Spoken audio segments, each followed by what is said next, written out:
მოგესალმებით, გთავაზობთ 2024 წლის ფიზიკაში ეროვნული გამოცდის 39 ამოცანას. ეს ამოცანა 5 გულიანია და არის თერმოდინამიკის თემაზე. პირობა ასეთია, მუდმივი მასის იდეალურმა აირმა შეასრულა სურათზე მოცემული ციკლური პროცესი. 1, 2, 3 და 1 დაბრუნდა ესე უკან, ხო? პირველ მდგომარეობაში აირის აბსოლუტური ტემპერატურა არის ტენოლი. პენოლი და ვენოლი არის მოცემული სიდიდეები. პენოლი და ვენოლი მოცემული გვაქვს. ესე იგი, მოცემულობაში შეგვიძლია დავწეროთ ყველაფერი, ეს ალბათ რაც აქ დაფაზე წერია, მოცემული არ აქვს, ხო? მოცემული იდეალური აირის შინაგანი ენერგია განისაზღვრება ფორმულით. შინაგანი ენერგია U. ეს არის 3/2 ნიუ RT. R არის აირის აბსოლუტური მუდმივი, T აბსოლუტური ტემპერატურა, ნიუ არის ნივთიერების რაოდენობა. სამმერტე კოეფიციენტია. სადაც ნიუ, ხო, ნივთიერების რაოდენობა R იდეალურს მუდმივია და აბსოლუტური ტემპერატურა T. განსაზღვრეთ აირის აბსოლუტური ტემპერატურა მეორე მდგომარეობაში. ეს არის პირველი კითხვა. მოდი პირდაპირ პირველ კითხვას უპასუხოთ. აირის აბსოლუტური ტემპერატურა მეორე მდგომარეობაში. T2 უნდა გავიგოთ. T1 არის პენოლი. ვისარგებლოთ, ესე იგი პირველ კითხვაზე პასუხის გაცემისას ვისარგებლოთ მენდელერ-კლაპეინის განტოლებით. რომლის თანახმად პენოლი ვენოლი შეფარდებული T0-თან ტოლია აი აქ მეორე მდგომარეობაში, ხო? მეორე მდგომარეობაში აი აქ, ხო? მოცულობა არ შესრულა, წნევა გახდა 4 პენოლი, 4 პენოლი. კვლავ გამოვვალოთ ვენოლზე, წნევა იგივე, ეს მოცულობა იგივეა. შეფარდებული ან T2-თან, აქ შეიცვალა ტემპერატურა, T2 გახდა. უნდა ვიყოთ ეს T2 სწორედ. აი პენოლი და ვენოლი ასე შეგვიძლია შევკვეცოთ აი ამ პენოლ-ვენოლთან. და დაგვრჩება ესეთ სახის გამოსახულება, 1 შეფარდებული T0-თან, უდრის 4 შეფარდებული T2-თან. აქედან T2 ტოლია, T2 ტოლია 4 T0-ის. 4 T0-ის. ეს გახლავთ პასუხი პირველ კითხვაზე. ახლა მეორე კითხვა. მეორე კითხვა არის აირის ნივთიერების რაოდენობა, ნიუ უნდა ვიყოთ. იდეალური აირის მდგომარეობის განტოლების თანახმად წნევის ნამრავლი მოცულობაზე ტოლია ნიუ RT. ეს გახლავთ იდეალური აირის მდგომარეობის განტოლება RT. ჩვენ შემთხვევაში შეგვიძლია ეს ახლა ესე ჩავწეროთ, ხო, პენოლი ვენოლი უდრის ნიუ R T0. საწყის მდგომარეობაში ყველაფერი ესეა, ხო? პენოლი, ვენოლი და T0. აქედან მეორე შეტოლი არის, ნიუ ტოლი არის, ამ ნივთიერების რაოდენობა ტოლია, პენოლი, ვენოლი შეფარდებული R T0-თან, R T0-თან. და ამით ეს მეორე ამოცანაც, მეორე კითხვასაც გავიცეთ პასუხი. მესამე კითხვა ეს არის აირის მუშაობა ციკლური პროცესის შესრულებისას. ანუ ეს მთელი ციკლური პროცესი, პირველი, მეორე, მესამე და ესე პირველი, ამ დროს რა მუშაობა შესრულდა? არის კითხვის ნიშანი. ეს მუშაობა აქედან შეგვიძლია ვთქვათ, რომ ტოლია აი ამ სამკუთხედის ფართობის, ხო? ესე იგი ეს, აი ამ სამკუთხედის, ხო? სამკუთხედის ფართობის ტოლია. და სამკუთხედის ფართობი რა არის? მართკუთხა სამკუთხედი და კათეტების ნამრავალის ნახევარია რა. ესე იგი ეს მუშაობა ტოლი არის. ჩავსვათ ამისი პირველი კათეტი არის 4 პენოლს უნდა გამოვაკლოთ პენოლი, ხო? 4 პენოლს გამოვაკლოთ პენოლი, ანუ 3 პენოლი დაგვრჩება, ხო? და ეს გამოვაკლოთ 4 ვენოლს გამოვაკლოთ ვენოლი. ну, 3 ვენოლი. გვაქვს ესე იგი 3 P0 გავაბალოთ 3 ვენოლზე. და არის და გავყოთ 2-ზე. ხო, ესა. სამკუთხედის ფართობი არის კათეტრის ნაღვლის ნახევარი. 2-ზე გავყოფა დავიწყე. აი ეს 2-ზე უნდა გავყოთ. ხო, და გამოვა რამდენი? 3, 9 2-ზე გავყოთ არის 4.5 P0 ვენოლი. აი ესე იქნება ამისი. 4 და 5 P0 ვენოლი. ესე იქნება ამისი სამკუთხედის ფართობი და შესაბამისად შესრულებული მუშაობა. ეხლა აირის მიღებული სითბოს რაოდენობა განსაზღვროთ პროცესი 1-2, აი აქედან აქ. ეს პროცესი, როგორც ხედავთ, იზოქროლული პროცესია, ხო? და მიღებული სითბოს რაოდენობა არის შინაგანი ენერგიის ცვლილების ტოლი. ანუ, ესე იგი, მეორე მდგომარეობაში შინაგანი ენერგიას U2 უნდა გამოვაკლოთ, პირველ მდგომარეობაში შინაგანი ენერგია U1. და ეს ტოლი იქნება ან მიღებული სითბოს რაოდენობა Q-ს გამოვაკლოთ შესრულებული მუშაობა. რა მუშაობაც? ესე იგი, შინაგანი ცვლილება, როგორც ვიცით, მიღებული სითბოს რაოდენობის შესრულებული მუშაობის, ну, სხვაობის ტოლია. მიიღო სითბოს რაოდენობა, გარკვეული მუშაობა შეასრულა და, ну, შედეგად გვაქვს ეს შინაგანი ენერგიის ცვლილება.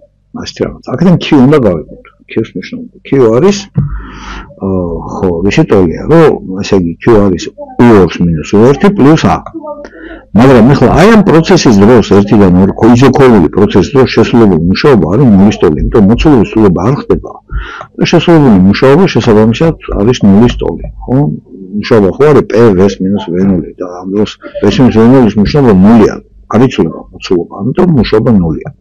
შესაბამისად ეს მიღებული სითბოს რაოდენობა არის აი ამისი ცვლილება, ხო? შინაგანი ენერგიის ცვლილების ტოლია. ეხლა შინაგანი ენერგიის ცვლილება მოდი ესე ჩავწეროთ. ჩვენ U1 - U2 მოცემული არ აქვს და მოცემული სიდიდებით უნდა გამოსახოთ ყველაფერი და ხო, ამიტომ ესე იგი უპირველი რისი ტოლი არის, ესე იგი თავიდან ეს შინაგანი ენერგია U1. უპირველი ტოლია 3/2 პირველი ვეპირველი. ну თავიდან არის P0 ვენოლი, 3/2 P0 ვენოლი. და შემდეგ შეიცვალა ეს შინაგანი ენერგია და გახდა 3/2. ანუ წნევა გახდა 4 P0 და 4 P0 ვენოლი. 4 ჯერ 3 არის 12, 2-ზე გავყოთ 6 P0 ვენოლი ეს, არა 6 P0 ვენოლი. და მიღებული სითბოს რაოდენობა იქნება 6 P0 ვენოლს უნდა გამოვაკლო 3/2 P0 ვენოლი. ანუ 1/9, ხო? და გამოვიდა 4.5 P0 ვენოლი.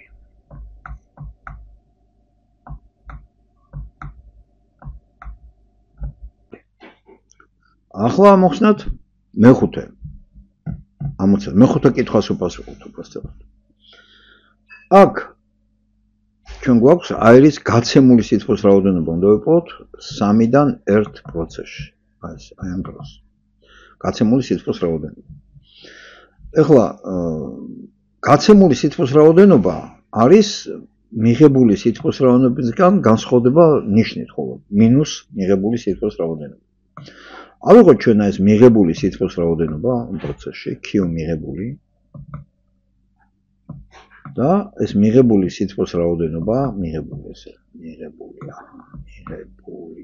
ხო? მიღებული სითბოს რაოდენობა ტოლი არის შინაგანი ენერგიის ცვლილებას დამატებული დელტა U-ს უნდა დავამატოთ შესრულებული მუშაობა. ანუ თერმოდინამიკის კანონი გახლავთ, ხო? შესრულებული მუშაობა. მოდი ეს გაშლილად ჩავწეროთ.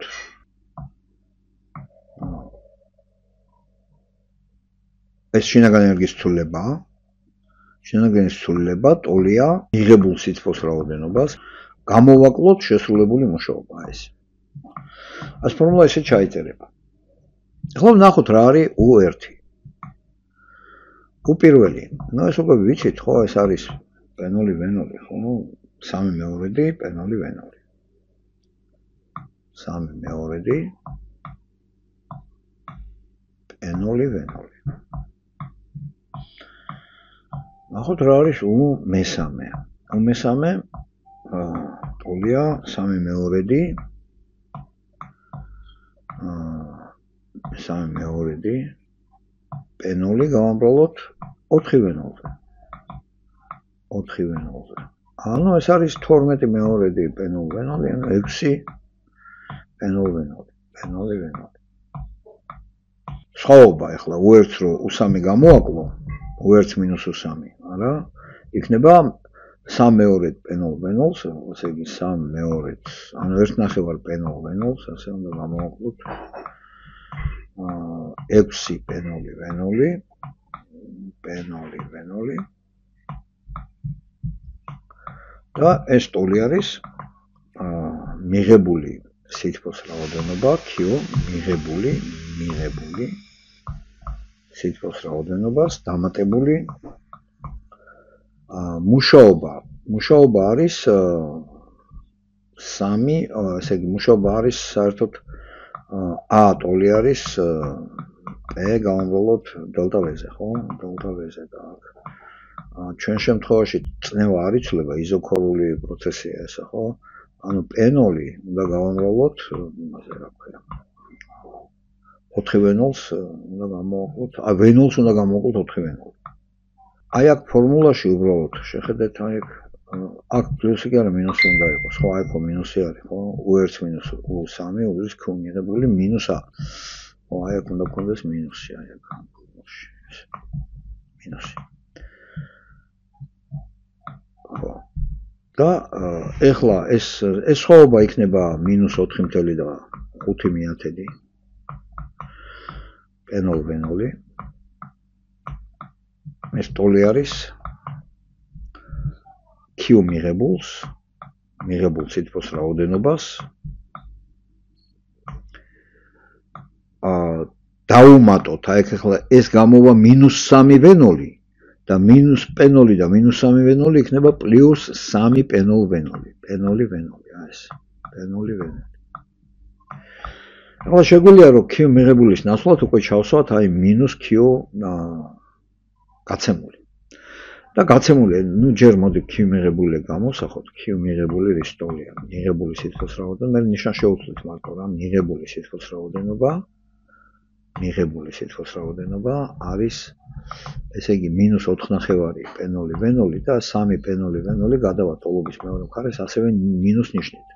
და ეს ტოლი იქნება -7.5 პენოლი ვენოლის. პენოლი ვენოლის. ეს გახლავთ მიღებული სითბოს რაოდენობა და როგორც თავიდანვე ვთქვით, გაცემული სითბოს რაოდენობა მიღებულისგან მხოლოდ ნიშნით განსხვავდება.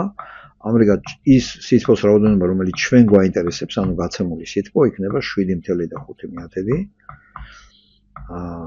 პენოლი გავამრავლოთ ვენოლზე.